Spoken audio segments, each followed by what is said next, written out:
PNR gold and diamonds తరుగు తక్కువ బంగారం ఎక్కువ విజయవాడ బెంగళూరు మరియు వైజాగ్ బ్రాంచ్లలో. ప్రస్తుతం నాతో పాటు ఉన్నారు Omega founder and chairman surgical oncologist Mohan Vamsi గారు.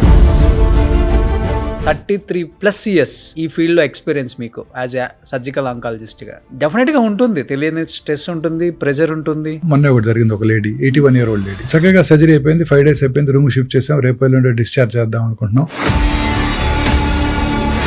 సడన్లీ వారికి వచ్చింది. క్యాన్సర్ ఒకరి నుంచి ఇంకొకరికి సంక్రమించే అవకాశం ఉందా సార్? లేదండి, అంటువ్యాధి కాదు. అంటువ్యాధి కాదు, వంశపారంపర్యం కాదు. డై చేసే బార్బర్స్ ఉంటారు, రోజుకు ఒక 20 మందికి డై చేస్తున్నాడు అనుకోండి, అతనికి వచ్చే అవకాశాలు ఎక్కువ. కానీ మీలాంటి డాక్టర్స్ ఎంతమంది మొత్తుకొని చెప్పినా కానీ లైఫ్ స్టైల్ చేంజ్ అయితే అవ్వట్లేదు సార్. ఇవన్నీ క్యాన్సర్ ఇన్సిడెంట్స్ ర్యాపిడ్ గా పెరిగిపోతుంది. కారణం ఏంటి? ఇదిగో మీరు చూపించింది. కానీ భరించలేనంత ఖర్చు కదా సార్ కాన్సెప్ట్ ట్రీట్మెంట్ కి. గుడ్ క్వశ్చన్ అండి, గుడ్ క్వశ్చన్. ఇప్పుడు శ్రీ డాక్టర్ రాజశేఖర రెడ్డి గారు అప్పుడు ఆరోగ్యశ్రీ అనే స్కీమ్ పెట్టారు. ఫస్ట్ థింగ్ ఆయన కవర్ చేసింది cancer, cardiac problems, kidney problems. ఈ మూడే అప్పుడు ఆయన చెప్పారు. ఈ మూడు కనుక వచ్చినట్టయితే ఒక కుటుంబం సర్వనాశనం అయిపోతుంది. ఈ మూడింటిని కవర్ చేయాలని వారు చెప్పారు అప్పుడు. సో అది సక్సెసివ్ గవర్నమెంట్స్ కంటిన్యూ చేస్తున్నాయి. ఎంత ఉంటుంది సార్ ఒక పెట్ స్కాన్? మంచి డిజిటల్ పెట్స్ కానీ 18 crores అండి. 18 crores, అవునండి. ఏ జబ్బన రావడానికి కారణం ఇదే, మానసిక ఒత్తిడి. ఇప్పుడు కంపెనీస్ లో ఏదో ఒకటి ఎక్కువైపోయింది. మన మీద కన్నా పక్కనోడి మీద ఎక్కువ కాన్సన్ట్రేషన్ పెట్టి వాళ్ళ లైఫ్ ని ఎలా బదనం చేద్దాం, వాడిని ఎలా కంపెనీ నుంచి బయటికి పంపించేద్దాం, అనేక రకాల ఒత్తిళ్లకు లోన్ అవుతుంది. పాలు తాగాలంటే భయంగా ఉంది. చాలా రోజులుగా ఒక ఫ్రెండ్ నాకు ఒక అమ్మాయి చెప్పింది, వాళ్ళు ఎలా తీస్తారో తెలుసా నీకు పాలు అని అడిగింది. తెలియదన్నా. వాటికి మెషిన్స్ పెట్టేస్తారు. ఆ మెషిన్స్ ఏం చేస్తాయి? పిండేస్తుంటాయి. వాటితో పాటు బ్లడ్ వస్తుంటుంది, పుళ్ళు పడతాయి, చీమ్ పడుతుంది. పొద్దున్నే మళ్ళీ ఫిక్స్ చేస్తాడు, పిండేస్తాడు. సార్ మనం సూర్యాస్తమయం లోపల భోజనం చేసేసి చక్కగా 8-9 పడుకొని పొద్దున్నే కనుక 5-6 కనుక లేచినట్టయితే మీకు ఏ జబ్బు రాదండి. Plant based protein is the best protein. White maida, white sugar, white salt, white light అన్ని కూడా dangerous. Hi, hello, welcome to Suman TV. నేను మీ రోషన్. సో ప్రస్తుతం నాతో పాటు ఉన్నారు Omega founder and chairman surgical oncologist Mohan Vamsi garu. Mohan Vamsi గారు నమస్తే. నమస్కారం అండి. ఎన్ని ఇయర్స్ అయిపోయినా కానీ మీరు మాత్రం అలానే ఉంటారు సార్. చాలా యంగ్ కనిపిస్తారు. పేషెంట్స్ నాకు తెలిసినంత వరకు మీతో పాటు ఎక్కువ ఇయర్స్ ట్రావెల్ చేస్తూ ఉంటారు కదా. క్యాన్సర్ అంటే ఏదో ఒక 3 months 4 months 1 year ట్రీట్మెంట్ తీసుకుంటే ఒంట్లో నుంచి వెళ్ళిపోయేది కాదు. ఎన్నో ఇయర్స్ మీతో ట్రావెల్ చేసిన వాళ్ళు కూడా బయట కూడా డిస్కస్ చేస్తున్నారు, ఆయన ఏంటి అలానే ఉన్నారు, ఎవరండి అని అడుగుతుంటే అదేనండి మోహన్ వంశీ గారు అని. ఏంటి ఫస్ట్ సీక్రెట్ ఏంటి అసలుకి? I don't have any mental tensions. చాలా కంఫర్టబుల్గా పనిచేస్తుంటాను. Okay. I love what I do. Okay. మనకి బర్న్అవుట్ అవుతాం అన్న ఇది లేదు. I love what I do. Morning rounds చేయటం, ఓపీ చూడటం, I love that. Okay. I love operating. I love even now I operate 4 to 5 hours a day. But I love what I do అనే వాళ్ళు కూడా చాలా మంది ఉన్నారు, కానీ వాళ్ళు కొంచెం ప్రెజర్, స్ట్రెస్ ఇవన్నీ తీసుకుంటారు. వై? బికాస్ ఇప్పుడు మీరు దాదాపు 40,000 సర్జరీస్ చేశారు. 33+ years ఈ ఫీల్డ్లో ఎక్స్పీరియన్స్ మీకు యాజ్ ఎ సర్జికల్ ఆంకాలజిస్ట్గా. డెఫినెట్గా ఉంటుంది. తెలియని స్ట్రెస్ ఉంటుంది, ప్రెషర్ ఉంటుంది, డిప్రెషన్ ఉంటుంది. సమ్ టైమ్స్ డిప్రెషన్ ఉంటుందండి. ఎంతో కష్టపడి ఆపరేట్ చేస్తాము, ఏదో కాంప్లికేషన్ వస్తుంది, హార్ట్ అటాక్ వస్తుంది. చాలా ఆబ్వియస్గా మనం ఒక 8 hours కష్టపడి ఆపరేట్ చేసినాక 5 days తర్వాత పేషెంట్ రికవర్ అయిపోతాడు అనుకున్న సందర్భంలో మొన్న ఒకటి జరిగింది, ఒక lady 81 year old lady. Okay. చక్కగా సర్జరీ అయిపోయింది, 5 days అయిపోయింది, రూమ్ షిఫ్ట్ చేసాం, రేపు ఎల్లుండి డిశ్చార్జ్ చేద్దాం అనుకుంటున్నాం. ఓకే. సడన్లీ వారికి హార్ట్ అటాక్ వచ్చింది. అయ్యో. సడన్గా she went into cardiac failure, resuscitate చేయాల్సి వచ్చింది. She survived. ఆ 3 రోజులు కొంచెం మాకు కూడా టెన్షన్గా ఉంటుంది. ఓకే. పేషెంట్స్ కూడా ఉంటుంది. వాళ్ళు ఆబ్వియస్లీ వాళ్ళు చాలా టెన్షన్ ఫీల్ అవుతుంటారు. ఎందుకు వచ్చింది డాక్టర్ గారు అంటారు. వాళ్ళకి అర్థం అవుతుంది, మనం వి డిడ్ అవర్ బెస్ట్.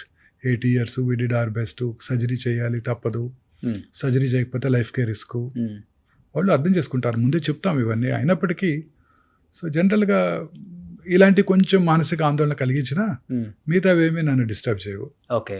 మీరు చెప్పినట్టుగా ఒక డాక్టర్గా మీరు ఒక మాట అన్నారు, 81 year old ఉమెన్కి ఆపరేషన్ అయిపోయిన తర్వాత చిన్న కార్డియాక్ అటాక్, చిన్నది కాదు, నిజంగా చనిపోయి ఉంటే చాలా కష్టం కష్టం అనిపిస్తుంది. అనిపిస్తుంది. 33 సంవత్సరాల ఎక్స్పీరియన్స్ ఉండి 40,000 సర్జరీలు చేసి ఎన్నో వేల పేషెంట్లను చూసి అంటే సక్సెస్ ట్రాక్ అనేది ఎంత బాగా డిస్కస్ చేసుకుంటారో ఇది కూడా ఎక్కువ మీకు వస్తుంది మైండ్లోకి, పేషెంట్స్కి రాదు, మాకు రాదు. కానీ చాలా తర్జన భర్జన పడతాం కదా సార్ మైండ్లో ఒక పేషెంట్ ఖచ్చితంగా. ప్రాణం కోల్పోయినప్పుడు. డెఫినెట్గా అండి, క్యాన్సర్ పేషెంట్స్ డెఫినెట్గా. ఒక ఇంట్రెస్టింగ్ అండ్ ఇంపార్టెంట్ విషయం ఏంటంటే అండి, మామూలుగా క్యాన్సర్ పేషెంట్స్కి for unknown reasons heart attack వచ్చే అవకాశాలు, Okay. బ్రెయిన్ స్ట్రోక్ వచ్చే అవకాశాలు, కాళ్లలో రక్తం గడ్డగట్టే అవకాశాలు, తద్వారా పల్మనరీ ఎంబాలిజం అంటారు, వెరీ ఫేటల్ కండిషన్, ఓకే, ఇవి వచ్చే అవకాశాలు చాలా ఎక్కువ. ఎందుకు సార్? అది క్యాన్సర్ అనేది ఒక చిన్న ఇది కాదండి. ఇప్పుడు చేతి వేలి యొక్క చివరన ఒక చిన్న క్యాన్సర్ వచ్చినా ఇట్ సెక్రెట్స్ సెవరల్ ఫ్యాక్టర్స్, అంటే చాలా రకరకాల సబ్స్టెన్సెస్ని ఉత్పత్తి చేస్తుంది అది క్యాన్సర్. ఉత్పత్తి చేసి మన బ్రెయిన్లో ఉన్న హైపోథెలమస్ దగ్గర కూడా యాక్ట్ చేసి ఆకలిని తగ్గించేస్తాయి, అనేక రకరకాల ప్రాబ్లమ్స్ కలగజేస్తాయి. ఓకే, క్యాన్సర్ అంటే ఒక చిన్న ట్యూమర్ కాదు, చిన్న ట్యూమర్ ఏలు కట్ చేస్తాం క్యూర్ అయిపోయిందని కాదు.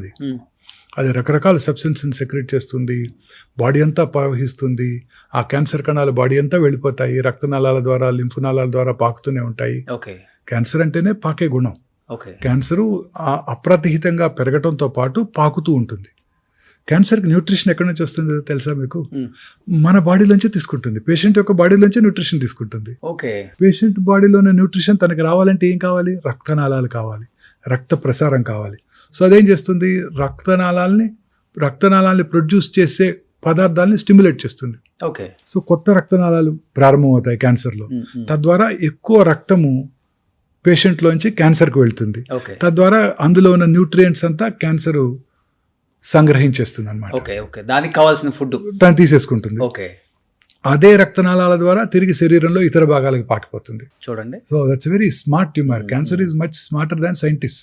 ఓకే, మనం ఎన్నో రకరకాల మెడిసిన్స్ కనుక్కుంటున్నాం, వాటిని ఎలా ఓవర్కమ్ చేయాలని ఆ క్యాన్సర్ కణాలు ఆలోచిస్తూ ఉంటాయి. అవును. They very smart. సో కానీ ఇప్పుడు సైన్స్ అంతా కూడా, రీసెర్చ్ అంతా కూడా దీని మీద జరుగుతుందండి. ఆ రక్తనాళాల ప్రొడక్షన్ని ఆపేస్తే, వాస్కులర్ ఎండోథీలియల్ గ్రోత్ ఫ్యాక్టర్ అంటారు, అవును. ఆ వాస్కులర్ రక్తనాళాన్ని పెంచే పదార్థాన్ని, దాన్ని బ్లాక్ చేస్తే క్యాన్సర్కి రక్త ప్రసారం ఆగిపోతుంది. తద్వారా తనకి న్యూట్రిషన్ తగ్గిపోతుంది, పాకే గుణం తగ్గిపోతుంది.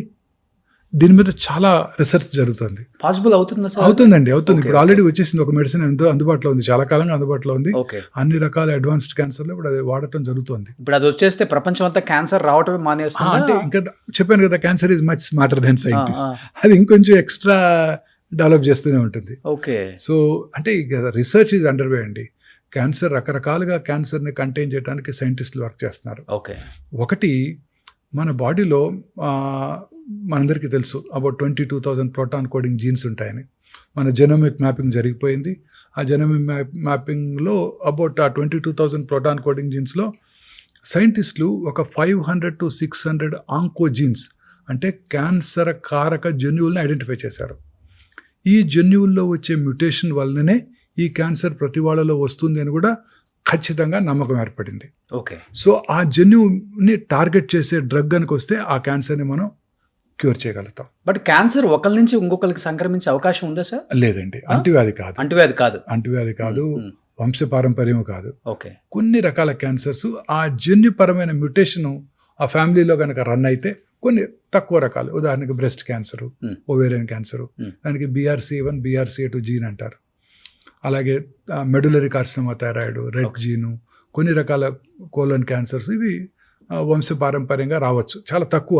బట్ ఆ జన్యుపరమైన మ్యుటేషన్ ఐడెంటిఫై చేసి తగు చర్యలు కూడా తీసుకోవచ్చు మనం. ఇప్పుడు ఓకే, ఆ జన్యుపరమైన మ్యుటేషన్ ఐడెంటిఫై చేసి టార్గెట్ చేస్తే మనం ఆ క్యాన్సర్ని క్యూర్ చేయడానికి అవకాశం ఉంటుంది. సో వర్క్ ఇదే జరుగుతోంది. ఇలా ఒక రకంగా సైంటిస్టులు ప్రయత్నిస్తున్నారు. ఇంకొక రకంగా ఈ టార్గెటెడ్ థెరపీ, ఈ క్యాన్సర్కు రక్త ప్రసారం చేసే రక్తనాళాల ప్రొడక్షన్ని నిలిపివేయటం. ఇంకా మూడోది ఇమ్యూనోథెరపీ.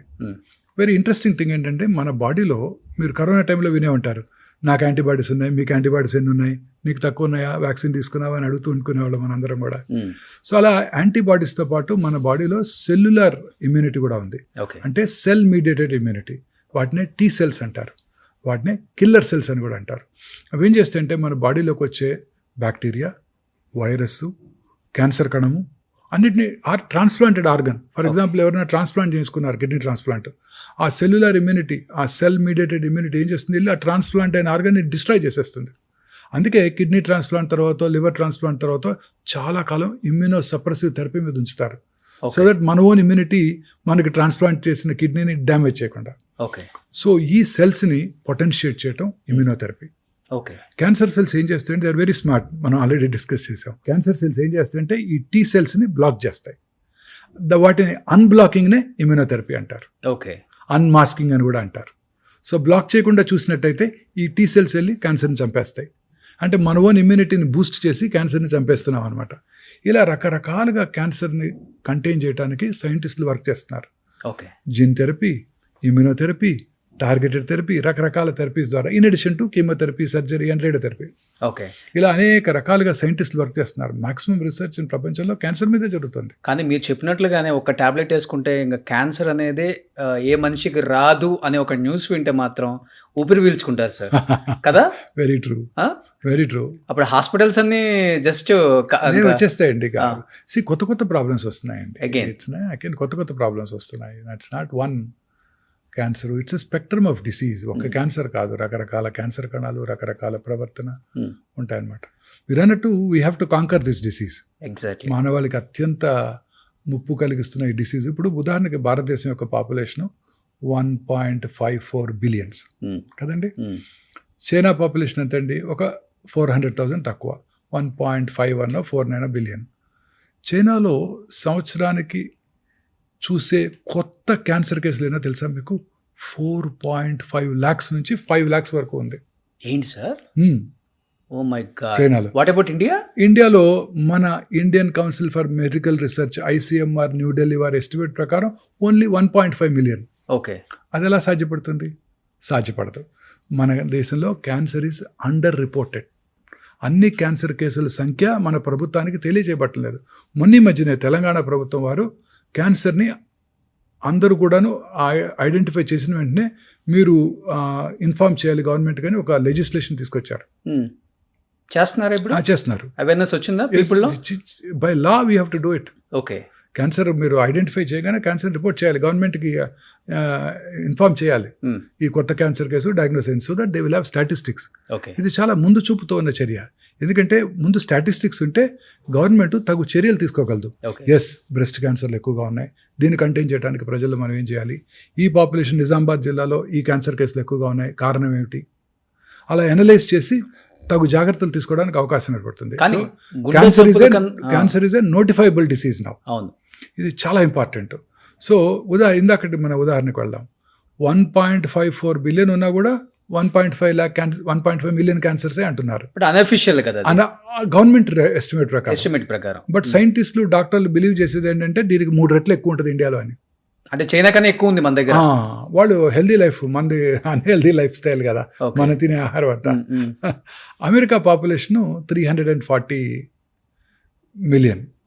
అమెరికాలో క్యాన్సర్ కేసుల సంఖ్య 2 మిలియన్, మనకన్నా చాలా ఎక్కువ. ఎలా సాధ్యపడుతుంది? మన ఇండియన్ మిడిల్ క్లాసే 350 మిలియన్. మన ఇండియన్ మిడిల్ క్లాస్ అమెరికా వాళ్ళలాగా థింక్ చేస్తారు, అమెరికా వాళ్ళలాగా ఫ్యాటీ ఫుడ్ తింటారు, అమెరికా వాళ్ళలాగా ఆలోచిస్తుంటారు, అమెరికా వాళ్ళలాగా అన్ని బ్యాడ్ హ్యాబిట్స్ ఉన్నాయి, ఆల్కహాల్, స్మోకింగ్, టొబాకో అన్నీ ఉన్నాయి. మనలో ఎందుకు ఇది తక్కువ ఉంటుంది? Unlikely. So cancer is under reported in our country. ఈ గవర్నమెంట్, మన గవర్నమెంటే ఫస్ట్ ఇంట్రడ్యూస్ చేసింది, తెలంగాణ గవర్నమెంట్. అన్ని గవర్నమెంట్స్ కూడా ఇట్లా నోటిఫైబుల్ డిసీజ్గా మనం కనుక చేసినట్టయితే నెంబర్ ఆఫ్ క్యాన్సర్ పేషెంట్స్ సంఖ్య తెలుస్తుంది కరెక్ట్గా, ఎక్కడెక్కడ లాక్యునా ఉన్నాయి, ఎక్కడెక్కడ ఐడెంటిఫై చేయడానికి ఏం చేయాలి అనేది గవర్నమెంట్కి ఒక ఐడియా వస్తుంది. గవర్నమెంట్ తీసుకునే ప్రతి చర్య కూడా దీని మీదే, డేటా మీదే ఆధారపడి ఉంటుంది. కానీ మీలాంటి డాక్టర్స్ ఎంతమంది మొత్తుకొని చెప్పినా కానీ లైఫ్ స్టైల్ చేంజ్ అయితే అవ్వట్లేదు సార్. ఇవన్నీ ఇవి చాలా ఇంపార్టెంట్. ఇది ప్లాస్టిక్ బాటిల్స్, అవునండి. అండ్ ఇవి కొన్ని మాత్రమే నేను చెప్పింది, ఇంకా ఇలాంటివి ఎన్నెందో. కానీ లైఫ్ స్టైల్లో చేంజ్ రానంత వరకు ఇలాంటి మీరు చెప్పినట్టు 2 మిలియన్ 3, 4, 5 అంటే ఇంకా మీరు ఇండియాలో జనాభా పెరుగుకుంటూ వెళ్ళిపోతుంది, అట్ ది సేమ్ టైం రోగాలు కూడా పెరుగుకుంటూ వెళ్ళిపోతున్నాయి. గుండె జబ్బుల కన్నా కూడా ఎక్కువగా వస్తున్న ఏదైనా రోగం ఉందంటే ఇప్పుడు క్యాన్సర్. అవునండి. Too much. గుండె జబ్బుల్ని మనం కాంకర్ చేసామండి. ఉమ్, స్టెంట్లు వేసేస్తున్నారు మన కార్డియాలజిస్టులు. ఎక్కువ బ్లాక్స్ ఉన్నట్టయితే మన కార్డియాక్ సర్జన్స్ చక్కగా కర్నరీ బైపాస్ చేసేస్తున్నారు, అందరూ అవును. సర్వైవ్ అయిపోతున్నారు. అవును ఇప్పుడు అవును. గుండె జబ్బు మీద ఎవరికి వరి లేదు, ఉమ్, గుండె జబ్బు మీద ఎవరికి ఒక వరి లేదు. క్యాన్సర్తోనే మెయిన్ వరి అండి. నిన్న ఒక పేషెంట్ నాకు బాగా దగ్గర బంధువు కూడా, ఓకే. వారి హస్బెండ్కి క్యాన్సర్ వచ్చింది, లంగ్ క్యాన్సరు. ఒక 9 నెలలు వైద్యం చేయించుకున్నారు, 10వ నెలలో కాలం చేశారు. అప్పుడు ఆవిడ ఒకటే వ్యాఖ్యానించింది, ఇవన్నీ ఎందుకు వచ్చింది, ఒక గుండెపోటు వచ్చి పోయినా బాగుండేదే అని. అయ్యా. 10 నెలలు కష్టపడ్డాము, 10 నెలలు హాస్పిటల్ చుట్టూ తిరిగాము, 10 నెలలు పొడిగించుకున్నామన్న ఆనందం కూడా లేదు. 10 నెలలు కూడా ఏదో ఒక థెరపీ ఇస్తున్నారు, ఆ థెరపీ వల్ల కాంప్లికేషన్స్. ఇది ఒక ఒక ఎంటైర్ ఫ్యామిలీకి ఒక మానసిక క్షోభ. ఉమ్, పని చేసే వాళ్ళైతే వాళ్ళ ఉద్యోగం పోతుంది, వాళ్ళ వర్క్ ఉండదు. దాంతోపాటు ఫ్యామిలీ మెంబర్స్ అందరూ కూడా మిగతా వర్క్స్ అన్ని మానుకొని ఈ పేషెంట్కి అటెండ్ అవ్వాల్సి ఉంటుంది. కానీ క్యాన్సర్ అంటే మరణ శిక్షలా ఫీల్ అవటమేనా సార్? ఇంకేమైనా బెటర్ ట్రీట్మెంట్స్ ఉన్నాయా? రకరకాల క్యాన్సర్స్కి ఇప్పుడు కొత్త చికిత్సా విధానాలు అందుబాటులోకి వచ్చాయండి. ఆ. ముఖ్యంగా అర్లీగా మనం క్యాన్సర్ని డయాగ్నోస్ చేసినట్టయితే ఖచ్చితంగా క్యూర్ చేయవచ్చు. మీరే చూశారు కదా, చాలామంది ప్రముఖులు అర్లీగా డయాగ్నోస్ చేసుకొని క్యూర్ అయ్యారు. కొంతమంది లేట్ స్టేజ్లో కనుక్కొని కూడా చాలామంది ఇంకా కూడా చక్కగా సర్వైవ్ అవుతున్నారు. అవును. సో కొంతమంది స్టార్లు కూడా ఈ మధ్య బయటకు వచ్చినప్పుడు వాళ్ళు ఓపెన్ అయ్యి చెప్తున్నారు, మేము కూడా స్క్రీనింగ్ అప్పుడు ఫస్ట్ స్టేజ్లో ఉన్నప్పుడు అని తెలుసుకుందాం, ట్రీట్మెంట్ తీసుకుందాము. చాలా వెరీ ఇంట్రెస్టింగ్ ఇదండి అది. చిన్న చిన్న పిల్లలు వాళ్ళంతా. అవును. ఎంత ఉంటుందండి వయసు అమ్మాయికి, సొనాలి బింద్రేకి? When she was diagnose hardly 35. చిన్న యంగ్ లేడీ, జస్ట్ అప్పుడే మ్యారేజ్ అయ్యి ఒక చైల్డ్ కలిగి, కానీ ఎంత ధైర్యంగా అమ్మాయి క్యాన్సర్ని ఫేస్ చేసిందండి. అవును. 2 చేతులైతే నమస్కారం పెట్టాలనిపిస్తుంది. మీరే సర్జరీ చేశారా సార్? లేదు. ఆమె ఇప్పటికీ కూడా క్యాన్సర్ని క్యూర్ అయ్యి చక్కగా టీవీ ముందు కూర్చొని మన అందరినీ ఎంటర్టైన్ చేస్తున్నారు. ఎంత ధైర్యం ఉండాలండి. ఆమె కాదు, మనీషా కొయిరాల, చాలామంది మన సామాన్య ప్రజలే క్యాన్సర్ వచ్చింది, నాకు జుట్టు ఊడిపోద్దా, మా పక్కింటాలో తెలుస్తుంది, మా ఎదురింటాలో తెలుస్తుంది, మా అబ్బాయికి తెలుస్తుంది, మా అబ్బాయి అమెరికాలో ఉన్నాడు, వాడు బాధపడతాడు, ఇట్లా రకరకాలుగా ఫీల్ అవుతుంటారు. బట్ ఎంత పర్సెంట్ ఆఫ్ రేషియో ఉంది సార్? అంటే మీరు అన్నారు కదా, ఒక సోనాలి బింద్రే గారిని, ఒక మనీషా కొయిరాల గారిని ఎగ్జాంపుల్గా తీసుకున్నారు. డెఫినెట్గా అంటే వాళ్ళు ఎన్ని కోట్లైనా కానీ మేము భరిస్తాం, ప్రాబ్లం ఏం లేదు. అవసరమైతే ఇప్పుడు ఏమైందంటే సార్, ఇంతకు ముందు క్యాన్సర్ వచ్చింది అంటే బెటర్ ట్రీట్మెంట్ కోసం విదేశాలకు వెళ్ళిపోయేవాళ్ళు. ఇప్పుడు అలాంటి విదేశాల్లో దొరికే ట్రీట్మెంట్ మన ఇండియాలో, మన హైదరాబాద్లో కూడా ఉంది కదా. అవునండి, హైదరాబాద్లో అందుబాటులో ఉంది, మన కరీంనగర్లో అందుబాటులో ఉంది, గుడివాడలో కూడా అందుబాటులో ఉంది. ఇప్పుడు అన్ని రకాల మందులు భారతదేశంలో మనకి అన్ని చక్కగా అన్ని అందుబాటులో ఉన్నాయి. ఓకే. అన్ని కొన్ని రకాల మెడిసిన్స్, ఉదాహరణకి పేటెంటెడ్ మాలిక్యూల్స్, అంటే ఈ మధ్య కనుగొనబడినవి. మన గవర్నమెంట్, ఇండియన్ యూనియన్, మనం we are signatory to the GATT treaty. అంటే ఏంటంటే international intellectual property rights. So ఒక మెడిసిన్ కొత్తగా కనుగొనబడింది అనుకోండి, అది మన దేశంలో తయారు చేయలేము 10 ఏళ్ల పాటో 15 ఏళ్ల పాటో, వాళ్ళ పేటెంట్ లాస్ ఉన్నంత వరకు. సో అప్పటి వరకు ఆ మెడిసిన్ కొంచెం ఎక్స్పెన్సివ్గా ఉంటుంది. ఎందుకంటే వాళ్ళు ఇన్నోవేటర్ మాలిక్యూల్ వాళ్ళు యూకే నుంచో, యూఎస్ నుంచో, స్విట్జర్లాండ్ నుంచో ఇంపోర్ట్ చేసుకొని మన దేశంలో అమ్ముతుంటారు. సో వాళ్ళ ప్రైస్ని వాళ్ళు పెట్టుకోగలరు, ఎందుకంటే they spend a lot of money, huge money, billions of dollars and research చేసి, క్లినికల్ ట్రయల్స్ చేసి ఆ మందు మన దగ్గరికి తీసుకొచ్చి అది యూస్ఫుల్గా ఉండేటట్టు చేయడానికి కొన్ని వందల కోట్ల రూపాయలు ఖర్చు పెట్టారు. సో అందుకని పేటెంట్ లాస్ అని ఉన్నాయి. ఆ పేటెంట్ లాస్ ఎక్స్పైర్ అయ్యే వరకు ఆ మెడిసిన్ మనం తయారు చేయకూడదు. అప్పటి వరకు ఆ మెడిసిన్ కొంచెం ఎక్స్పెన్సివ్గా ఉంటుంది ఇండియాలో. కానీ భరించలేనంత ఖర్చు కదా సార్ కాన్సెప్ట్ ట్రీట్మెంట్కి. మరి మిడిల్ క్లాస్ వాళ్ళు, అబవ్ మిడిల్ క్లాస్ వాళ్ళు కూడా తక్కువలేని రేంజ్కి వెళ్ళిపోయింది కదా. అలాంటి మాలిక్యూల్సే ఎక్స్పెన్సివ్, మిగతావన్నీ తక్కువ ఖర్చులో జరుగుతున్నాయి. తక్కువ ఖర్చు అంటే మిగతా వాళ్ళు కూడా 2-3 ఎకరాలు అమ్ముకుంటే కానీ క్యాన్సర్ని జయించే వాళ్ళు ఎంతమంది ఉన్నారు? గుడ్ క్వశ్చన్ అండి, గుడ్ క్వశ్చన్. ఇప్పుడు భారతదేశంలో ముఖ్యంగా way back in 2004 Shri doctor Rajasekhara Reddy garu అప్పుడు ఆరోగ్యశ్రీ అనే స్కీమ్ పెట్టారు. ఫస్ట్ థింగ్ ఆయన కవర్ చేసింది క్యాన్సరే. Okay. Cancer, cardiac problems, kidney problems, ఈ 3 అప్పుడు ఆయన అప్పుడు చెప్పారు. ఈ 3 కనుక వచ్చినట్టయితే ఒక కుటుంబం సర్వనాశనం అయిపోతుంది, ఈ 3టిని కవర్ చేయాలని వారు చెప్పారు అప్పుడు. సో అది సక్సెసివ్ గవర్నమెంట్స్ కంటిన్యూ చేస్తున్నాయి. ఇప్పుడు మనకి ఇక్కడ తెలంగాణలోను, ఆంధ్రాలో కూడా ఆరోగ్యశ్రీ, అలాగే central government scheme Ayushman Bharat, ఇది కూడా మన ఆరోగ్యశ్రీ నుంచే అది డిరైవ్ అయింది. ఫస్ట్ ఆయనే ఆ బ్రెయిన్ వేవ్ వచ్చింది ఆయనకే, రాజశేఖర రెడ్డి గారికి. ఇలా చేయవచ్చు అనే ఒక బ్రెయిన్ వేవ్ వచ్చింది ఆయనకే. అద్భుతమైన డాక్టర్ ఆయన. సో రోజు ఆయన చూస్తూ ఉన్నారంట. అప్పుడు ఒక సీనియర్ ఐఏఎస్ ఆఫీసర్ చెప్పారు నాకు, ఆయన ఆ ఆఫీసర్ గారిని రోజు రమ్మన్నారంట ఆయనతో పాటు. దేనికి? ఆయన పొద్దున్న 6 గంటలకల్లా చక్కగా స్నానం చేసి పంచె కట్టుకొని రెడీ అయిపోయి ప్రజల దగ్గర నుంచి విజ్ఞప్తులు స్వీకరిస్తారంట. ఆయన 100 మంది వచ్చి విజ్ఞప్తులు ఇస్తారంట. ఒక ఐఏఎస్ ఆఫీసర్ గారిని కూడా రమ్మన్నారంట. ఆయన కూడా వచ్చారంట. 6 రోజులు ఆయనతో పాటు వచ్చి విజ్ఞప్తులు స్వీకరించేదాకా ఆయనతో ఉండి ఆయన ఇంట్లోకి వెళ్ళిపోయేవారు, ఈయన ఆఫీస్కి వెళ్ళిపోయేవారు. 6వ రోజు ఆయన అడిగారంట, ఎందుకు నన్ను పిలుస్తున్నారు మీరని. ఆయన అప్పుడు మీరేం అబ్జర్వ్ చేశారు ఈ విజ్ఞప్తుల దగ్గర అంటే 99 మంది ఎవరు కూడా మా ఊరికి రోడ్డు వేయించమనో, నాకు ఎలక్ట్రిసిటీ ఇప్పించమనో, మా అబ్బాయికి జాబ్ ఇప్పించమనో అడగట్లేదు. అందులో 99 మంది 100కి ఒకటే అడుగుతున్నారు, ఇదిగో మా తండ్రి గారికి కరోనరీ ఆర్టరీ డిసీజ్ వచ్చింది, సహాయం చేయండి. ఇదిగో మా అక్కగారికి క్యాన్సర్ వచ్చింది, సహాయం చేయండి. కిడ్నీ ఫెయిల్యూర్ అయింది, సహాయం చేయండి. ఇవే కారణాలు, ఈ 3. ఓకే. ఈ 3టిని మనం అడ్రస్ చేసామంటే మన చరిత్రలో నిలిచిపోతామని చెప్పాడంట ఆయన. ఓకే. ఈ కుడ్ అడ్రస్ దట్. అది స్కీమ్. ఆ రోజుల్లో మన state government budget, combined state government budget 40,000 కోట్లు ఉన్నప్పుడు ఆయన 3,000 కోట్లు దీన్ని కేటాయించారు. అవును. కేటాయించి అందరికీ కూడా ఈ స్కీమ్ అందుబాటులోకి వచ్చారు.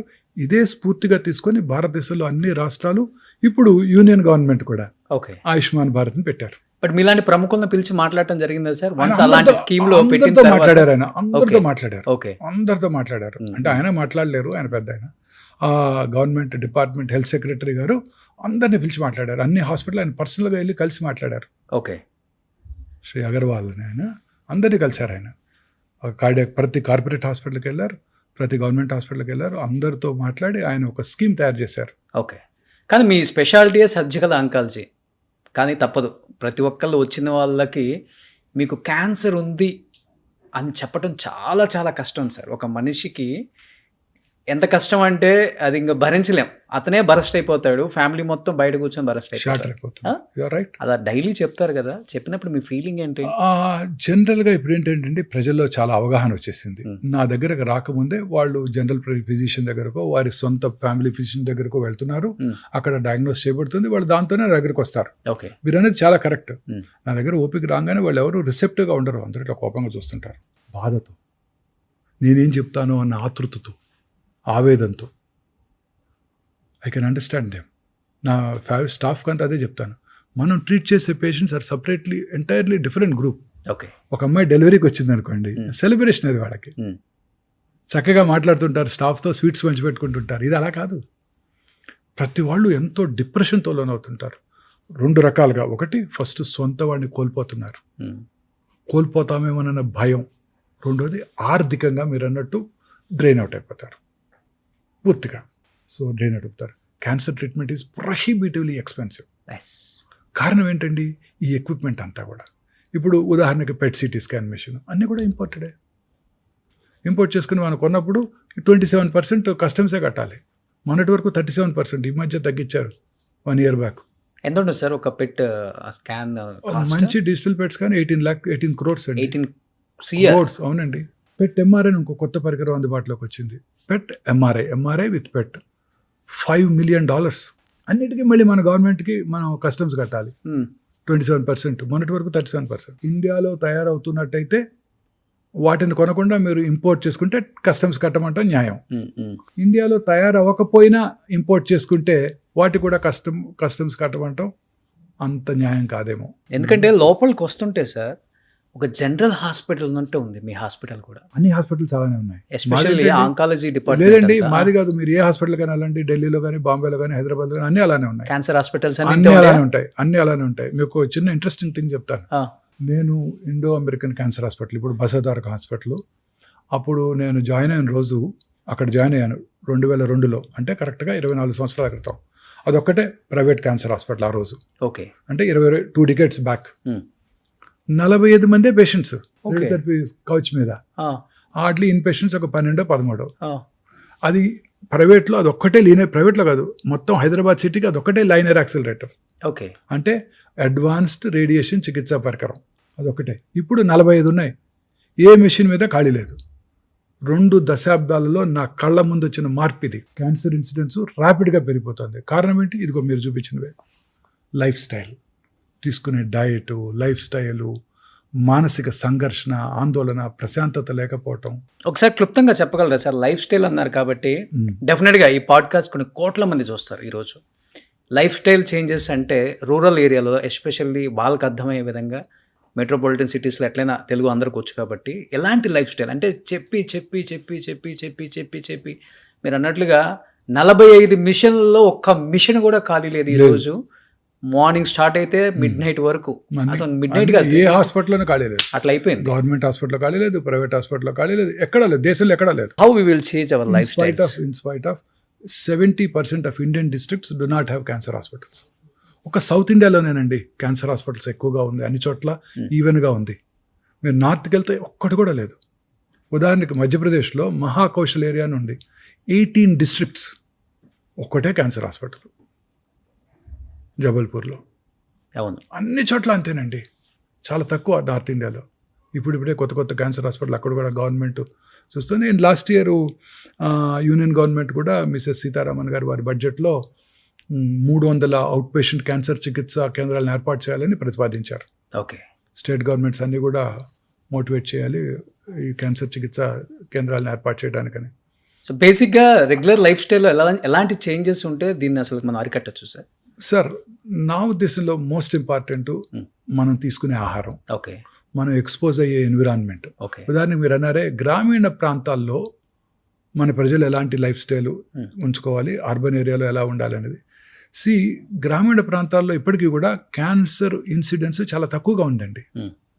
అర్బన్ ఏరియాస్తో పోల్చినట్టయితే మన భారతదేశంలోని గ్రామీణ ప్రాంతాల్లో కొత్త క్యాన్సర్ కేసుల సంఖ్య పెద్దగా పెరగలేదు. అర్బన్ ఏరియాస్లో మాత్రం ర్యాపిడ్గా పెరిగిపోయింది. అంటే ఈ అర్బనైజేషన్ అనేది ఒక ముఖ్యమైన లైఫ్ స్టైల్ చేంజ్. మనం తీసుకునే ఆహారం, processed foods, red meat, frozen meat. మీరు చూస్తున్నారు కదా రోజు FSSAI ఏదో అంటారు, వాళ్ళు సర్వే చేస్తే అన్ని చోట్ల కూడా కల్తీ కలిగినవే ఉంటున్నాయి. రకరకాల క్రిమిసంహారక మందులు వాడుతున్నారు, రకరకాల ఫెర్టిలైజర్స్ వాడుతున్నారు, రకరకాల కలర్స్ వాడుతున్నారు. మీరు ఇప్పుడు ఆ చికెన్ మంచూరియా అన్నింటినీ కర్ణాటకలో బ్యాన్ చేశారు. అవునండి, బ్యాన్ చేశారు. మనం వాడే ఆఖరికి మనం తినే పీచ్ మిఠాయికి వేసే రంగుతో సహా, చిన్నప్పుడు తిన్నారు కదా స్కూల్ దగ్గర పీచ్ మిఠాయి, ఆ పీచ్ మిఠాయికి వేసే రంగుతో సహా అనేక రకరకాల ఆహార పదార్థాలని మనం ఇప్పుడు ఉదాహరణకి మన మ్యాంగోస్ని ప్రపంచంలో ఎవరు తీసుకోవట్లా. మన మ్యాంగోసే 70% రకరకాల మ్యాంగో పేర్లున్నా మీరు ఒక్కటి తెలుసుకోవాల్సింది ఏంటంటే 70% ఆఫ్ ఎక్స్పోర్ట్ చేసే మ్యాంగోస్ ఓన్లీ ఆంధ్రప్రదేశ్ నుంచే జరుగుతుంది ఇప్పటికీ కూడా. మహారాష్ట్రలో అల్ఫోన్సా ఏవో పేర్లు ఉన్నాయి, ఉత్తరప్రదేశ్లో అవన్నీ తక్కువ, ప్రొడక్షన్ మనకే ఎక్కువ, తెలుగు రాష్ట్రాల్లోనే ఎక్కువ, అందులో ఆంధ్రప్రదేశ్లో ఎక్కువ. ఉలవపాడు మంచి ఫేమస్, అన్ని ఉలవపాడు, నూజివీడు అన్నీ ఫేమసే. బట్ ఈ సంవత్సరం జపాన్ తీసుకోలేదు, ఆఖరికి నేపాల్ కూడా మన మ్యాంగోస్ని ఇంపోర్ట్ చేసుకోవడానికి ఒప్పుకోలేదు. ఎందుకంటే మన దగ్గర క్యాన్సర్ ఎక్కువ, క్రిమిసంహారక మందులు, ఫెర్టిలైజర్స్ వాడుతున్నారు, రకరకాల పొల్యూషన్ ఫెర్టిలైజర్స్ అన్నీ వీటి వల్ల తీసుకోవట్లేదు. సో ఇలా అనేక రకాలు ఈ కలర్స్, మనం తీసుకునే ప్రాసెస్డ్ ఫుడ్, అలాగే మనం వాడే automobile pollution, environmental pollution, factories, urban ఏరియాస్లో ఉండే ప్రతి కెమికల్ ఇండస్ట్రీ, ఆఖరికి any for that matter colours, అంటే ఇప్పుడు రంగులు అమ్ముతుంటారు కదా, వాళ్ళు కూడా లూజ్గా అమ్మినట్టయితే వాళ్ళకి వచ్చే అవకాశాలు ఎక్కువ. ఓకే, డై చేసే బార్బర్స్ ఉంటారు, రోజుకు ఒక 20 మందికి డై చేస్తున్నాడు అనుకోండి, అతనికి వచ్చే అవకాశాలు ఎక్కువ. డై వేయించుకునేవాడి కన్నా వేసేవాడికే ఎక్కువ, ఎందుకంటే ఎక్కువ మందికి వేస్తాడు కదా. మీరు డై ఎప్పుడు వేసుకుంటారు? నెలకోసారి వేసుకుంటారు, ఆయన రోజు 20 మందికి వేస్తుంటాడు కదా, పాపం వాళ్ళకి వచ్చే అవకాశాలు ఎక్కువ. ఓకే, అలా ఇండస్ట్రియల్ పొల్యూషను, మనం వాడే oils, repeated use of oils. మా హాస్పిటల్ ముందే మిర్చి బండి ఉంటుంది, పొద్దున ఆయిల్ పోస్తాడు, అదే ఆయిల్లో ఫ్రై చేస్తుంటాడు రిపీటెడ్గా, మిగిలిపోయిన ఆయిల్ మళ్ళీ రేపొద్దున క్యాన్సర్ హాస్పిటల్ ముందు. ఓకే, ఎంతో ఆనందంగా మనం తింటుంటాం చోలే భటూరాలు, బజ్జీలు, ఇవన్నీ రిపీటెడ్ ఆయిల్స్, ఇవన్నీ కూడా చాలా ప్రమాదకరం అండి. వన్స్ ఇన్ 2 months 3 months అలా ఓకేనా సార్? లేకపోతే రెగ్యులర్గా తినే వాళ్ళకి ఎక్కువ ఇలాంటి అది కూడా ఇంట్లో వేసుకొని తినడం బెటర్. ఓకే, ఇవన్నీ కూడా ప్రమాదకరమేనండి. ఓకే, అనేక రకాలుగా మనం ప్రమాదాలు గురవుతున్నాం. మీరు అన్నట్టు water bottle, plastics, micro plastics, లేని పదార్థమే లేదు, ఆ లిడ్లోంచి వెళ్ళిపోతుంటాయి.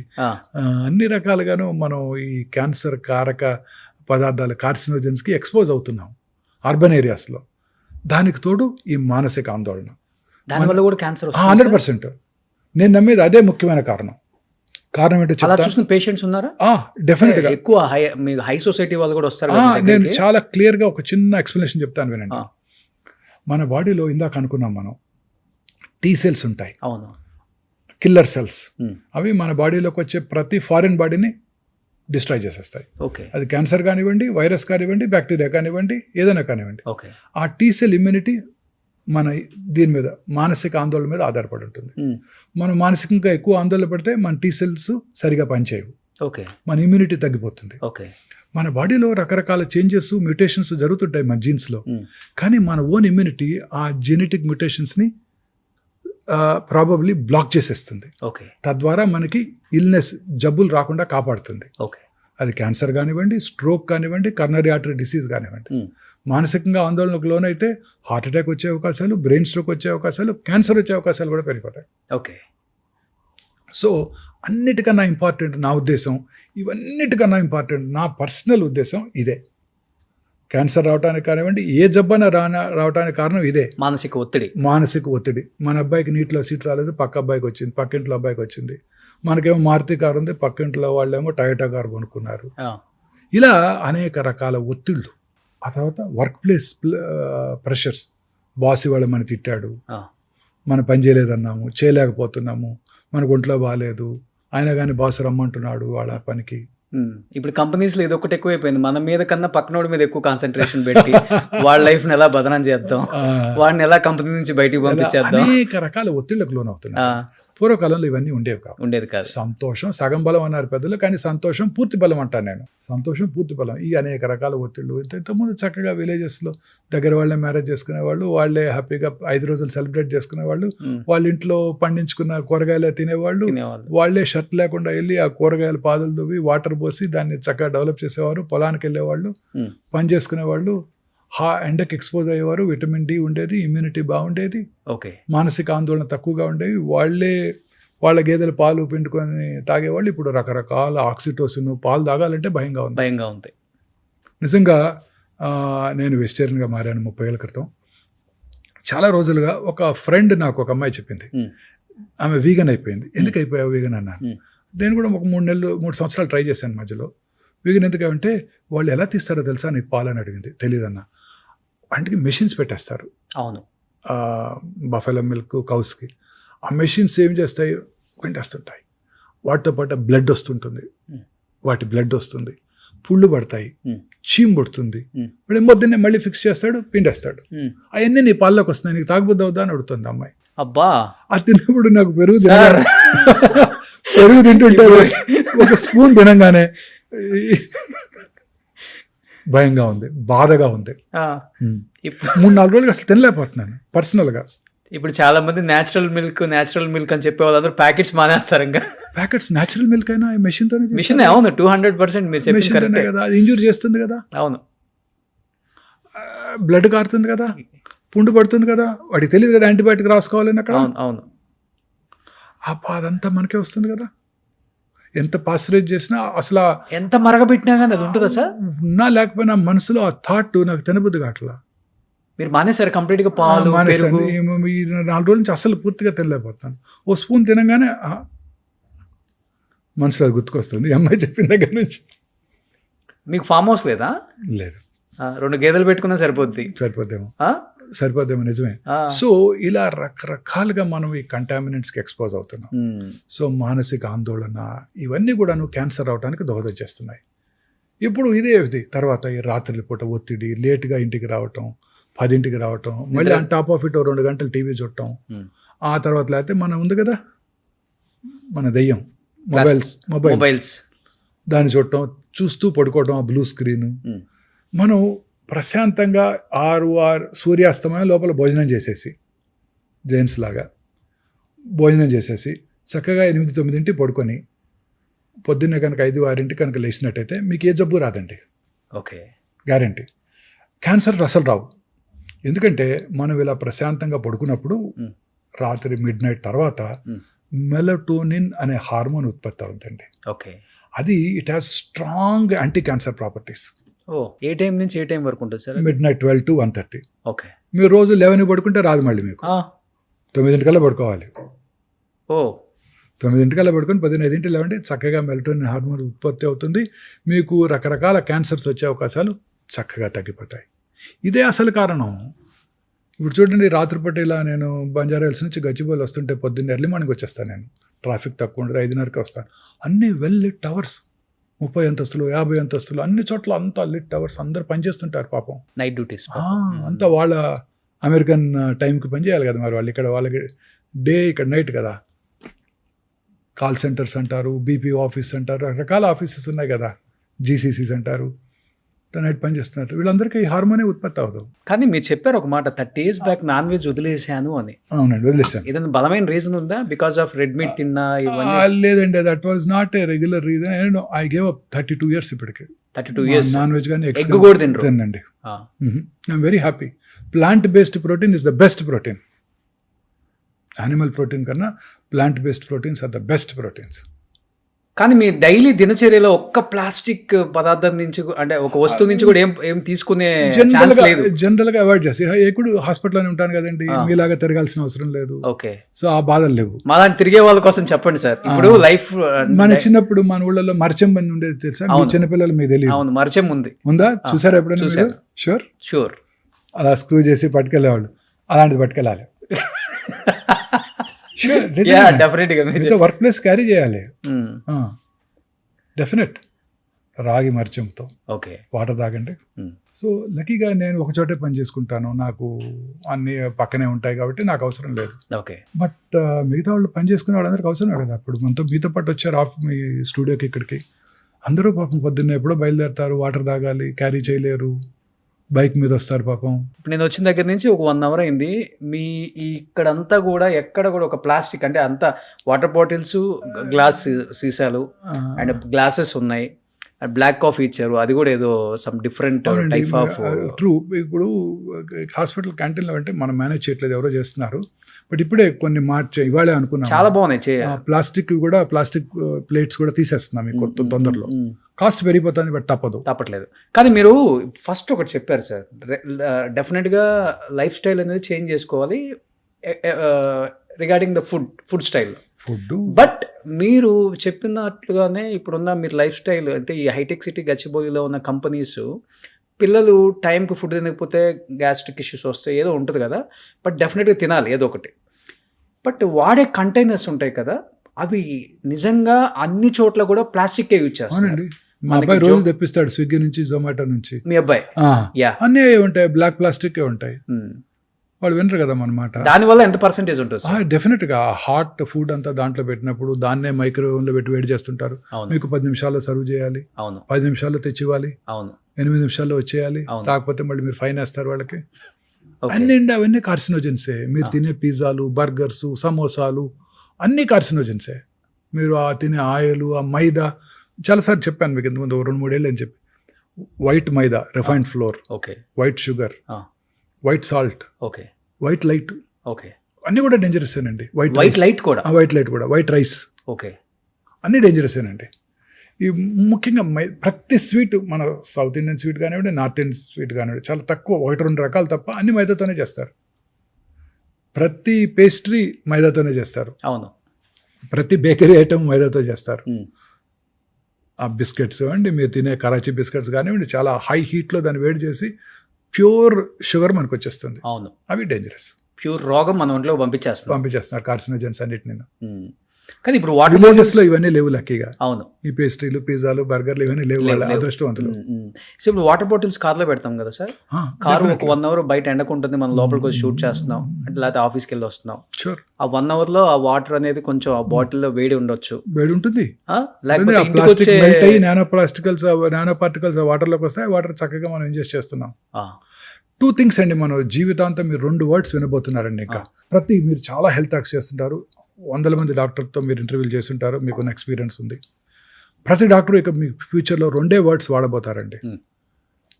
ఒకటి ఇన్ఫ్లమేషన్. దానికి తెలుగు వర్డ్ కరెక్ట్గా లేదు, దానికి తెలుగే మనమే చేసి వాపు అంటున్నాం, కానీ దానికి తెలుగు వర్డ్ కరెక్ట్గా లేదు. రెండోది గట్ మైక్రోబియం, అంటే మన పేగుల్లో ఉండే బ్యాక్టీరియా. మన పేగుల్లో ఉండే బ్యాక్టీరియా కనుక సక్రమంగా ఉన్నట్టయితే మనకి అన్ని రకాల జబ్బులు వచ్చే అవకాశాలు తగ్గిపోతాయి. బ్రెయిన్ స్ట్రోక్ రాదు, కర్నరీ ఆర్టరీ డిసీజ్ రాదు, ఆర్థరైటిస్ రాదు, రొమటాయిడ్ ప్రాబ్లమ్స్ రావు, క్యాన్సర్ కూడా రాదు. అంతటికి ఇదే కారణం, మన తినేదే కారణం. రోజు ఇప్పుడు చాలా మంది ఎంఫసైజ్ చేస్తున్నారు ఫెర్మెంటెడ్ ఫుడ్స్. మన పాతకాలంలో మన పెద్దలంతా ఏం తినేవారు? Fermented foods. సమ్మర్ వచ్చిందంటే మా చిన్నప్పుడు మా అమ్మగారు కూడా రాత్రిపూట అన్నం తోడేసి పాలలో పొద్దున్నే ఉల్లిపాయ పెట్టి తినమనేవారు బ్రేక్ఫాస్ట్. ఉమ్. నేను హైదరాబాద్ వచ్చిన కొత్తలో ఎర్లీ మార్నింగ్ సర్జరీలు చేసేవాడిని. పొద్దున్న 5 గంటలకు ఏదో ఒక నర్సింగ్ హోమ్కి వెళ్ళి సర్జరీ చేసేవాడిని. రాత్రిపూట అన్నం తోడేసుకొని పొద్దున్నే దాన్ని క్యారీ చేసుకుని వెళ్ళిపోయేవాడిని. సర్జరీ అయ్యాక 7:30, 8కి సర్జరీ అయ్యాక తినేసేసి 8కి మన వర్క్ ప్లేస్కి వెళ్ళిపోయేవాళ్ళం. ఓకే మళ్ళీ వెనక్కి రాలేం కదా ఇంటికి. ఓకే ఓకే ఓకే హైదరాబాద్ ఎక్కడ రాగలం? Okay okay sir Mohan Vamsi garu మీరు చక్కగా సద్దన్నం అదే యా ఓ రాత్రి అన్నం తోడేసి పెట్టేది ఆవిడ. చక్కగా పాలేసి తోడేస్తే పొద్దున్నే పెరుగైపోయేది. ఓకే ఓ స్పూను కొంచెం లెమన్ పిక్లు వేసుకొని తినేవాళ్ళం. ఓకే తమిళనాడులో ఇది వెరీ ఫేమస్, యా యా తైరు సాదం అంటాం. అవును. అక్కడ పెరిగా నేను 15 ఏళ్ళు. ఇప్పుడు మీరు ఒకటి చెప్పారు, ఫస్ట్ లైఫ్ స్టైల్లో చేంజెస్, ఇంకొకటి ఫుడ్ డెఫినెట్ గా ప్లాస్టిక్ లో గట్ మైక్రోవేవ్ ఆపలేము. Gut microwave. రెండో వర్డ్ ఇన్ఫ్లమేషన్. ఇది రకరకాల ఇన్ఫ్లమేటరీ సబ్స్టెన్సెస్. ఓకే చాలా. ఇప్పుడు మీరు నాకు గుర్తుంది, నా చిన్నప్పుడు నేను కూడా రిఫైన్డ్ ఆయిల్ తీసుకుంటే అందులో ఫ్యాట్ తక్కువ ఉంటుంది, ఆ రిఫైన్డ్ ఆయిల్ వాడితే మనం హెల్తీగా ఉంటాం, మన హార్ట్ బాగుంటుందని అనేక రకాల అడ్వర్టైజ్మెంట్స్ మన చిన్నప్పటి నుంచి చూస్తాం. మీ చిన్నప్పుడు కూడా చూసారు ఇవన్నీ టీవీలో రోజు. Sunflower oil, refined sunflower oil, clear గా ఉంటుంది ఆయిల్ చూపించేవాళ్ళు. కానీ అవన్నీ కూడా ఇన్ఫ్లమేషన్ కలిగిస్తాయి. బట్ ఎలాంటి ఆయిల్స్ వాడితే మంచిది అంటారు? మన ఇప్పుడు చెప్తున్నారు కదా మన కార్డియాలజిస్ట్ గానుగ నూనె. ఓకే. ఇప్పుడు ఏమంటారు దాన్ని, అన్ని రకరకాల కోల్డ్ ప్రెస్డ్ ఆయిల్స్ అని అడ్వర్టైజ్మెంట్ చేస్తున్నారే గూగుల్లో రోజు. అది they don't cause inflammation. Inflammatory substances ప్రతి మనం తినే ఆహారం అంతా కూడా ఇన్ఫ్లమేషనే. నాకు ఇంకా గుర్తుంది, ఒక 10 ఏళ్ల క్రితం ఒక లెక్చర్కి వెళ్ళాను. నేను లెక్చర్ ఇవ్వడానికి వెళ్ళాను అమలాపురం. వెళ్తే అక్కడ ఒక పీడియాట్రిషియన్ ఆయిల్స్ గురించి ఆయన లెక్చర్ ఇస్తూ కెనాలో ఆయిల్ వాడండి అని చెప్పారు. ఓకే. అందులో అంతా కూడా omega-3 ఫ్యాటీ యాసిడ్స్ ఉంటాయి, they are very useful for you అన్నాడు. ఇంకొక 3 ఏళ్ళ తర్వాత చూస్తే canola oil is a poison అన్నారు.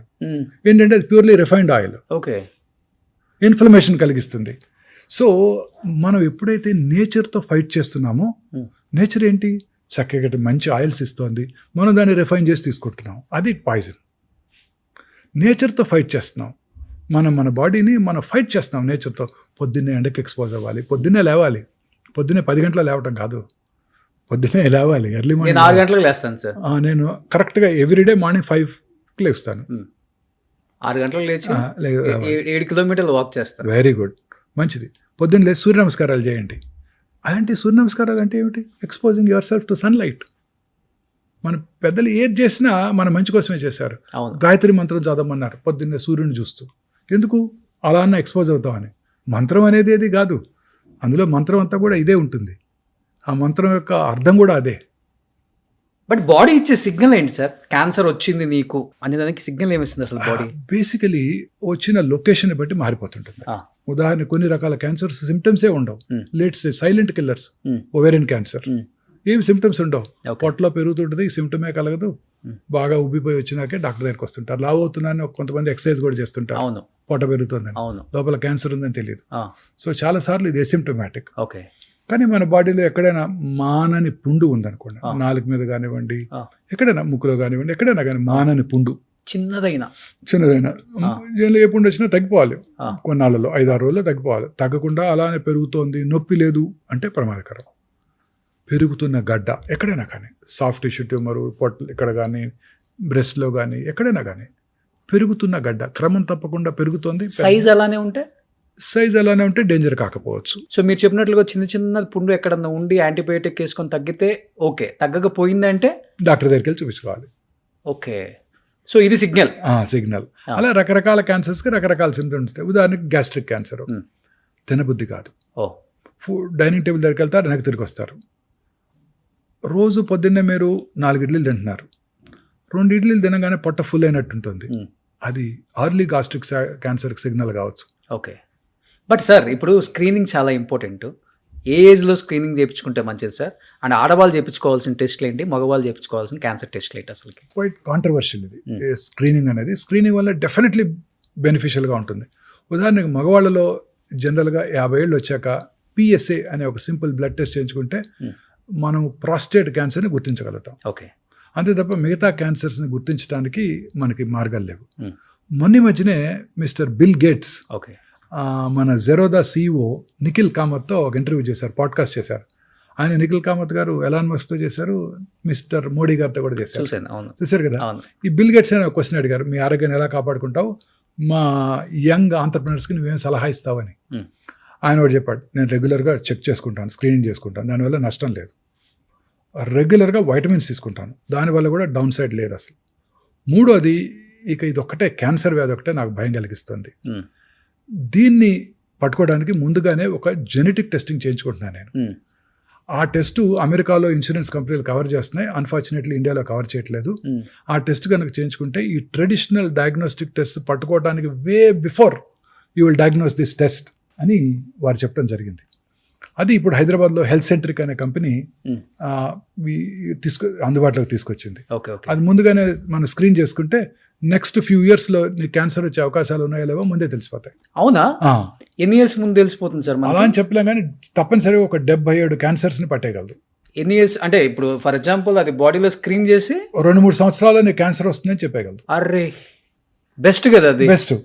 అప్పుడు మనం ఏం చేస్తాము, ఇవాళే ఒక జెంటిల్మెన్ చూశాను, ఆ, ఆ టెస్ట్ చేయించుకొని నా దగ్గరికి వచ్చాడు. ఆ.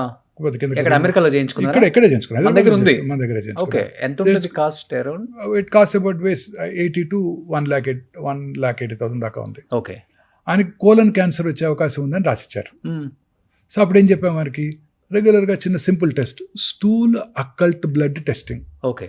3 నెలలకు ఒకసారి బ్లడ్ టెస్ట్ స్టూల్ టెస్ట్ చేద్దాం. ఆ, తర్వాత ఒక మార్కర్ ఒకటి ఉంది, రఫ్ అంటే అందరికీ పెరగదు, సిఈ అనే ఒక మార్కరు. ఉమ్, ఉమ్, ఉమ్, ఇంకా మూడోది, చాలా రకాల కోలన్ క్యాన్సర్స్ ఉమ్, ఆస్ప్రిన్ వాడే వాళ్ళలో తక్కువ ఉంటుంది. ఉమ్, ఉమ్, ఉమ్. ఈకోస్ప్రిన్ అనే డ్రగ్ వాడతారు, వినారా? అవును సార్. Blood thinner. అవును సార్. నేను వాడతాను.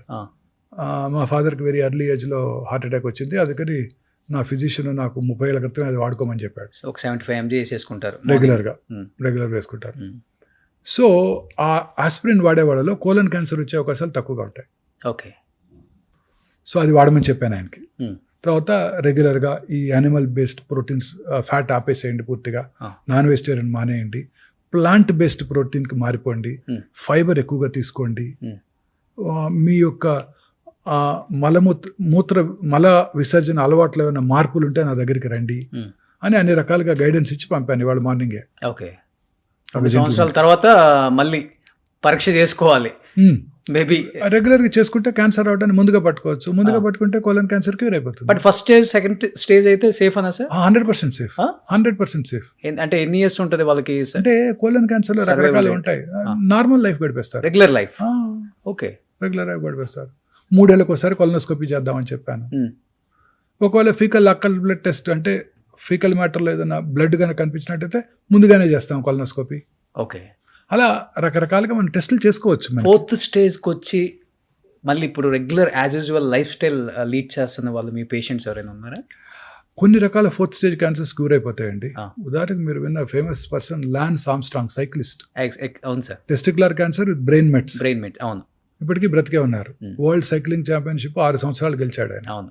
సో రకరకాల క్యాన్సర్స్ కొన్ని లేట్ స్టేజ్లో కూడా బతికేస్తారు, కొన్ని రకాల క్యాన్సర్స్ ఎర్లీ స్టేజ్లో కూడా కష్టంగా ఉంటాయి. ఓకే. సో ఇప్పుడు చాలా రకాల క్యాన్సర్స్ కూడా 4th స్టేజ్లో కూడా ఈ టార్గెటెడ్ థెరపీస్, ఇమ్యూనోథెరపీస్తో చాలా కాలం బతికేస్తున్నారు. ఓకే. కాకపోతే ఇందాక మనం డిస్కస్ చేసినట్టు they are prohibitively expensive. Targeted therapy కూడా చాలా పెద్ద ప్రాసెస్ చెప్పాలంటే, అందరికి అర్థమయ్యేటట్టు మనం నెక్స్ట్ ఎపిసోడ్లో కూడా మాట్లాడదాం సార్. బట్ ఇప్పుడు చిన్న పిల్లలకు కూడా క్యాన్సర్ ఎక్కువైపోయింది సార్, 1 or 2 years. అలాంటి వాళ్ళని ట్రీట్ చేస్తున్నప్పుడు యాజ్ ఎ డాక్టర్గా పక్కన పెడితే యాజ్ ఎ ఫాదర్, మీరు కూడా గ్రాండ్ ఫాదర్, ఏమనిపిస్తుంటుంది? ఏడ్చిన సందర్భాలు ఉన్నాయా మీ లైఫ్లో? అయ్యా డెఫినెట్లీ అండి. పిల్లల్ని చూసినప్పుడు డెఫినెట్గా. మిగతా డిసీజెస్కి క్యాన్సర్కి కొంచెం తేడా ఉందండి. మిగతా డిసీజ్ మీరు కోలిసిస్టేట్ మీకు ఆపరేట్ చేస్తే మళ్ళీ మీకు కనపడ్డావు. కర్నరీ బైపాస్ చేసామనుకోండి, ఆ పేషెంట్ మళ్ళీ మీ దగ్గరికి రాడు. ఇంటి దగ్గర ఉన్న కార్డియాలజిస్ట్ చూపించుకుంటూ ఉంటాడు, లేకపోతే తన కార్డియాలజిస్ట్ చూపించుకుంటుంటాడు. మా డిసీజ్ అలా కాదు, మాతో పాటే ఉంటారు, వస్తూనే ఉంటారు. పాపం క్యాన్సర్తో ప్రాబ్లం ఏంటంటే ట్రీట్మెంట్ ప్రొలాంగ్డే, కానీ ట్రీట్మెంట్ కన్నా ఫాలో అప్ మోర్ ఇంపార్టెంట్. ప్రతి పేషెంట్ కూడా రెగ్యులర్గా చెకప్కి రావాలి. ఎందుకు? కొత్త క్యాన్సర్స్ వచ్చే అవకాశాలు ఎక్కువ ఉంటాయి. ఇప్పుడు ఉదాహరణకి ఓరల్ క్యావిటీలో రైట్ సైడ్ చీక్ మీద క్యాన్సర్ వచ్చింది అనుకోండి, అదే ఇండివిజువల్కి లెఫ్ట్ సైడ్ చీక్ మీద వచ్చే అవకాశాలు 5 రెట్లు ఎక్కువ. ఓకే. ఏవైతే కారణాలు ఇక్కడ క్యాన్సర్ కలిగించాయో ఆ కారణాలు ఇక్కడ కూడా పనిచేస్తున్నాయిగా. సో పేషెంట్స్ పాత క్యాన్సర్ తిరిగి రావటం మాట అటుంచండి, కొత్తది రావటాన్ని కూడా పట్టుకోవాలిగా. ఛాన్స్ ఉందా సార్? ఉంటుంది. అదే పేషెంట్కి ఇదే ఉదాహరణ చెప్తాను నేను. మీ ఏ ఊరి నుంచి వచ్చారని అడుగుతారు. రామగుండం అన్నారు అనుకోండి, రామగుండం దేని ఫేమస్? బొగ్గు. రామగుండంలో బొగ్గు దొరికితే పక్కనున్న గోదావరి కానీ, మంచిర్యాల, బెల్లంపల్లి, పెద్దపల్లి, రామకృష్ణాపూర్లో కూడా బొగ్గు దొరుకుతుంది. అంతే, ఒక చోట వస్తే ఇక్కడ కూడా వస్తుంటుంది. ఇట్లాగే చూపిస్తాను. రామగుండంలో బొగ్గు దొరికితే బెల్లంపల్లి, మంచిర్యాల, పెద్దపల్లి, గోదావరి కళ్ళు కూడా బొగ్గు దొరుకుద్ది. సో ఇక్కడ వచ్చే అవకాశాలు ఉంటాయి. ఎందుకంటే బొగ్గుల మీద కూడా చికెన్ బాగా డీప్ ఫ్రై చేసి తినే వాళ్ళు కూడా ఉన్నారు కదా ఇప్పుడు. అంటే జస్ట్ ఉదాహరణ. ఇంకో ఎక్కడ ఏ ఏరియా లేకపోతే ఇక్కడ మీ ఇంట్లో బోర్ వేస్తే వాటర్ పడింది అనుకో, పక్కింట్లో పడుతుంది, ఆపోజిట్ ఇంట్లో పడుతుంది, ఎదురింట్లో కూడా పడుతుంది, పక్క బజార్లో కూడా పడుతుంది. అంతే కదా ఆ ఏరియా అంతా. సో అందుకని రెగ్యులర్గా చెకప్ రావాలి. So follow up is very important. అందువల్ల మాకు బాగా దగ్గర అవుతారు మా పేషెంట్స్. అవును, ప్రతి పేషెంట్ నాకు గుర్తుంటారు, వాళ్ళ పిల్లలు కూడా గుర్తుంటారు. అన్ని రకాల హాస్పిటల్స్ అన్నీ గుర్తుపెట్టుకో తెలియదు కానీ ఒమేగా హాస్పిటల్ని గుర్తుపెట్టుకుంటారు, ఒమేగా మోహన్ వంశీ గారిని కూడా గుర్తుపెట్టుకుంటారు. ఎస్పెషల్లీ ఆంకాలజీ క్యాన్సర్ అంటేనే గుర్తొచ్చే పేరు హైదరాబాద్లో, తెలంగాణ, ఆంధ్రప్రదేశ్లో మోహన్ వంశీ గారు. థ్యాంక్స్ అండి. ఎందుకంటే అంత దగ్గరే పేషెంట్స్ మీకు. అంటే మాకు ఏదైనా వస్తే ఆయన దగ్గరికి వెళ్ళిపోతే మాకు క్యూర్ అవుతుంది, ఇంకా కొన్ని సంవత్సరాలు సర్వైవల్ అవ్వచ్చు, హోప్ ఉంది మా బతుకు మీద, డబ్బులు పోయినా పర్వాలేదు, ఆయన అయితే బెస్ట్ అని first choice, second choice, third choice, ఇన్ని ఒపీనియన్స్ ఉండవు, ఒకటే ఒపీనియన్ మోహన్ వంశీ గారు. థ్యాంక్స్. గ్రేట్ కదా అది. ఎంతమందికి వస్తుంది? కొన్ని కోట్లల్లో ఒకరికి మీకు వచ్చింది. బట్ ఎన్నో ప్రాణాలు నిలబెట్టారు, ఎంతోమందిని తెలియక స్టేజ్ దాటిపోయి మీ చేతుల్లో చనిపోయిన పేషెంట్స్ కూడా ఎంతోమంది ఉంటారు. కానీ అత్యంత డేంజర్ క్యాన్సర్ ఏంటి సార్? లాస్ట్ అండ్ ఫైనల్గా చెప్పండి, ఎన్ని రకాల క్యాన్సర్స్ ఉన్నాయి ఓవరాల్గా? అంటే మెయిన్లీ క్యాన్సర్స్ 2 types అండి. Carcinoma, sarcoma. కార్సినోమాస్ అంటే ఎపిథీలియల్ టిష్యూలో వచ్చేవి, సార్కోమాస్ అంటే సాఫ్ట్ టిష్యూలో వచ్చేవి. ఇవి కాక మూడోది హిమటలాజికల్ అంటే బ్లడ్ క్యాన్సర్స్. బ్లడ్ క్యాన్సర్స్ కొంతవరకు డేంజరస్గానే ఉంటాయి, ఎస్పెషల్లీ అడల్ట్స్లో వచ్చేవి. పిల్లల్లో వచ్చే బ్లడ్ క్యాన్సర్స్ క్యూర్ అవుతాయి. ఇక బ్రెయిన్ ట్యూమర్స్ జనరల్గా హై గ్రేడ్ ట్యూమర్స్ ఎక్కువ కాలం సర్వైవ్ అవ్వరు. కొన్ని రకాల బ్లడ్ క్యాన్సర్స్ కూడా సర్వైవ్ అయ్యే అవకాశాలు తక్కువ ఉంటాయి. బట్ ఇప్పుడు కొత్త మెడిసిన్స్ చాలా వస్తున్నాయండి. ప్రాబ్లీ ఐఎమ్ షూర్ ఇంకో 10 yearsలో మనం ఈ క్యాన్సర్కి ముందు కనుక్కుంటారేమో మన సైంటిస్టులు అనిపిస్తుంది. క్యాన్సర్ జయించవచ్చు ఒక టాబ్లెట్తో. టాబ్లెట్స్ కానివ్వండి, ఇంజెక్షన్స్ కానివ్వండి, ఇమ్యూనోథెరపీ కానివ్వండి. నా ఉద్దేశం ఇంతకుముందు నేను నా లైఫ్ టైంలో చూడలేనేమో అనుకునేవాడిని. ఇప్పుడు lot of research is underway and ఖచ్చితంగా నేను నా ఉద్దేశం 10 yearsలో మనం దీన్ని కాంకర్ చేసేస్తామండి. 3 decades మీరు చాలా చేంజెస్ చూశారు కదా. ఇంకా మాక్సిమం 10 years అండి. We will be able to conquer. ఒక డికేడ్లో కాంకర్ చేస్తారు సైంటిస్టులు, మనం కాదు. సో లాస్ట్ అండ్ ఫైనల్గా ఈ పాడ్కాస్ట్ చూసే కొన్ని కోట్ల మందికి ఏం చెప్పాలనుకుంటున్నారు? రెగ్యులర్గా ఆకుకూరలు, ఫ్రెష్ ఫ్రూట్స్, వెజిటబుల్స్ ఎక్కువగా తీసుకుంటూ, యానిమల్ ఫుడ్కి దూరంగా ఉంటూ, అలాగే దురలవాట్లకి స్మోకింగ్, ఆల్కహాల్ లాంటివి కూడా దూరంగా ఉంటూ, రెగ్యులర్గా ఎక్సర్సైజ్ చేస్తూ, లీన్ బాడీ మాస్ మెయింటైన్ చేస్తూ, మానసికంగా ఆందోళన లేకుండా ఉన్నట్టయితే క్యాన్సర్ని ఖచ్చితంగా జయించవచ్చు. సో ఫైనల్గా సార్లాగా ఉంటే అన్ని జయించవచ్చు మనం కూడా. సో 33 years బ్యాక్ ఆయన ప్రాక్టీస్ స్టార్ట్ చేసిన 33 years అబ్బాయిలాగే ఉన్నారు. So thanks for the complement. Thank you so much sir. So second ఎపిసోడ్లో ఇంకా చాలా విశేషాలు తెలుసుకున్నాం. Thank you so much. Thanks అండి.